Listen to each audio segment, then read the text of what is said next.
ilma tagasisidet saamata elus on raske edasi eluga liikuda, et me tegelikult ju saame igapäevaselt tagasisidet.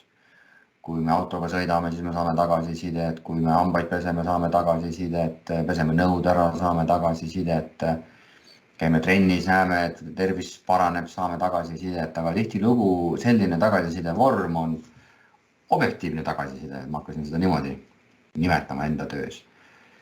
Kui siia panna selline subjektiivne mõõde juurde, ehk siis keegi ütleb selle sama asja välja, mida me võib-olla isegi võime objektiivselt võetuna ise vaadelda ja tunnistada, et siis muutub see tihtilugu kuidagi ohtlikuks, sõltuvalt siis sellest, mis keskkonnas see tagasiside on öeldud. Mida ma selle all mõtlen? Kujutame ette, et sul on töömees, kes värvib kuskil ruumis lae ära, see ongi tema töö, saab sellega hästi hakkama, ta on hea maaler näiteks ja päeva lõpus vaatab, et vau, et päris hästi kukkus välja. Ei ole varje kuskil, ei ole mingisuguseid värvikahjustusi, midagi.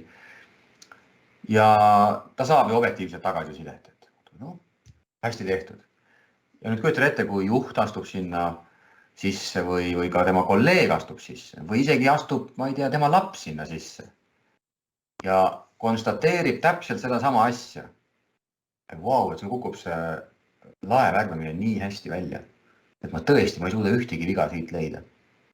Ja nüüd sa võid nagu küsida endalt, et kumb on mõjusam, kas see, et ta ise just märkas seda ja ise endale seda ütles või tuli see subjektiivselt.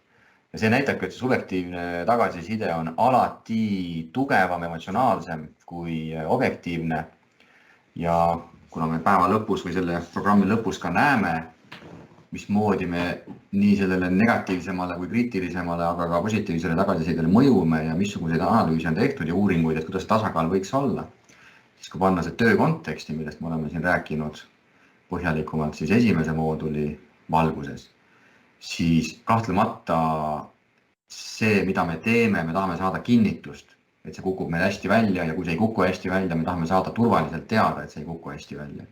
Ja kuni me saame seda turvaliselt teada, emotsionaalselt, psühholoogiliselt turvaliselt, nii kaua me kogeme seda võimalusena midagi parandada endas, midagi uut õppida, midagi uut proovida ja seal tekib selline mõiste nagu eduelamus.